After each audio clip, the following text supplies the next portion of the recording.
చంద్రబాబు నాయుడు గారు ఏంటంటే అందితే జుట్టు పట్టుకుంటాడు, అందకపోతే కాళ్ళు పట్టుకుంటాడు. పొద్దున్న లేచిన మొదలు పచ్చి అబద్ధాలు మాట్లాడుతూ ఉంటాడు. 22 కిలోమీటర్లు అండి విజయవాడ నుంచి కరకట్కి. ఒకసారి చెప్పనివ్వండి, 22 కిలోమీటర్లు విజయవాడ నుంచి కరెక్ట్ అంటే మన అమరావతికి అవును. ట్యూబ్ రైలు తీసుకొచ్చేస్తారంటాడండి. ఆ ట్యూబ్ రైలు అనేటువంటిది అమెరికాలో కూడా ఎక్స్పెరిమెంట్ స్టేజ్ లో ఉంది. 1200 కిలోమీటర్ల స్పీడ్ తో పోతుంది. ఎట్లా కుదురుతుంది సార్? మరీ జనాలు చెవులో క్యాలిఫ్లవర్ పెడితే ఎట్లా?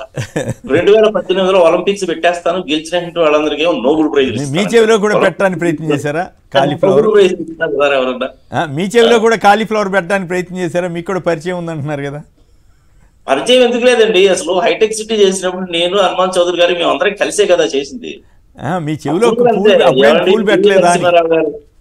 పివి నరసింహారావు గారండి స్కీమ్ తీసుకొచ్చింది. కనీసం ఆ పెద్ద ఆయన పేరు ఒక్కసారన్నా చెప్పుకోవాలి అంటే అస్సలు ఒప్పుకునేవాడు కాదు. ఎందుకంటే రేట్ డిసైడ్ చేసింది కూడా మేమే సార్. అది మోహన్ రావు గారు ఒక ఇంజనీర్ ఉండేవాడు. ఆయన ఇప్పుడు ఏంటంటే 2+2 రోడ్లు సరిపోతాయంటే, కాదండి ఏరియాలో డెన్సిటీ చాలా ఎక్కువైపోతుంది, కనీసం 4+4 ఉండాలని చెప్పి పెట్టించాం మేము. అప్పుడు 4+4 రోడ్ అనేటువంటిది ఆ మెయిన్ రోడ్ ఉంది కాబట్టి మధ్యలో పిల్లలు వేసి మెట్రో పెట్టగలిగారు. లేదా తర్వాత మీరు మర్చిపోయారేమో, రాజశేఖర రెడ్డి గారు వచ్చిన తర్వాత ఇంకాస్త ఎక్స్పాండ్ చేశారు దాన్ని. అవునండి.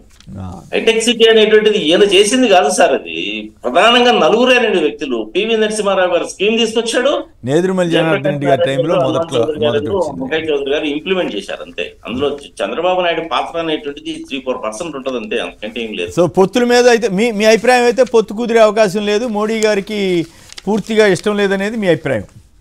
అస్సలు ఇష్టం లేదు. పొత్తు కనుక కుదరడానికి అవకాశాలు చాలా తక్కువ. రైట్.